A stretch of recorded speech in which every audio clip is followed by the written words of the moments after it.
Good morning. As the debate around school safety continues in this country, the conversation is making its way into our schools. In Pierce County, the prosecutor's office has offered to go into any school that's interested to talk about safety, how to handle threats of violence. So joining us in the studio this morning, Pierce County Prosecutor Mark Lindquist. We appreciate you being here to talk about this, an important topic. So you've already been, Ford Middle School is one of the schools that you and your staff have gone to. So when you guys go in there, what's the message that you're trying to get across to kids? We want kids to understand the law, understand the consequences to breaking the law, and how we can all work together to keep the schools safe, to keep all of them safe. And does that have to do specifically around threats of violence on social media, or what do you mean by understand the law? What law? You know, initially we did go in to talk about school threats, what the law is that governs school threats, and as I said, what the consequences are, but the dialogue kind of expanded to include other things such as bullying. And for, as you're sitting there and you're having these conversations with the kids, I imagine it's a back and forth conversation that you don't just go in and talk to them and leave. So what are some of the concerns that students are raising to you when they get a chance to ask you questions? We leave more than half of our time for Q&A, which originally we thought was kind of a dicey proposition with students, but it's actually worked out really well. One of the reoccurring questions is, hey, what about my free speech rights?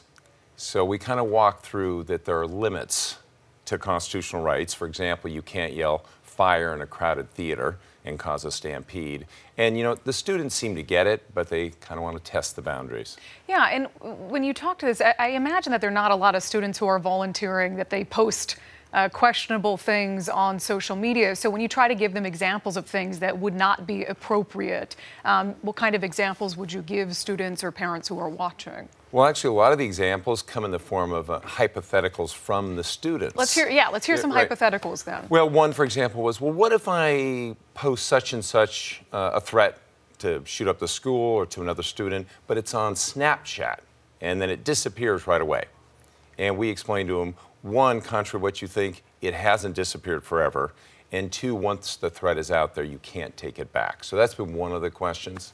How do you understand, one of the things that law enforcement has made very clear, I mean, really after any school shooting, but after Parkland in particular, is that they're going to take each and every threat seriously because they have to. So how do you impart that on students to say, you might be joking, you might think it's funny, but potentially what you're doing is a crime that could alter the course of your life? Right, and we say almost exactly that. Well, I'll come to the schools with you. You can do that with us.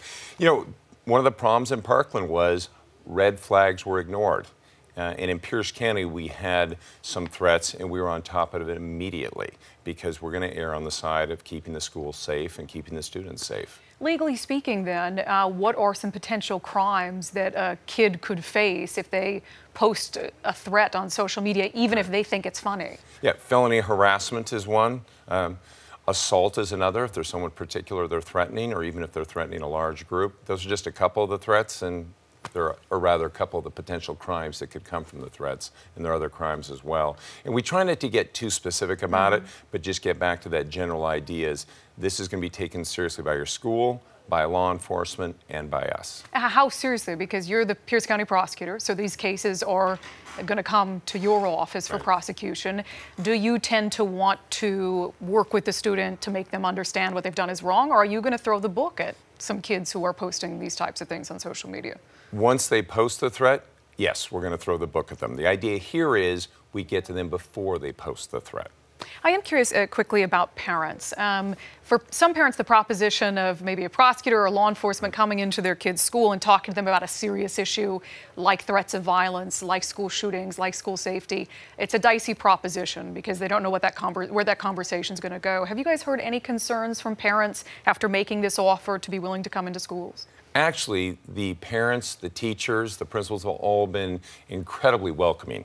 And when I've been out in the community, I've actually had parents come up to me and say, hey, I heard you were out at my child's school, and we're just thrilled about that. Thank you. And I get that. I'm a parent. You know my daughter, Sloan. Yeah. So as a parent, when you drop your kid off at school, you want to know they're going to be safe.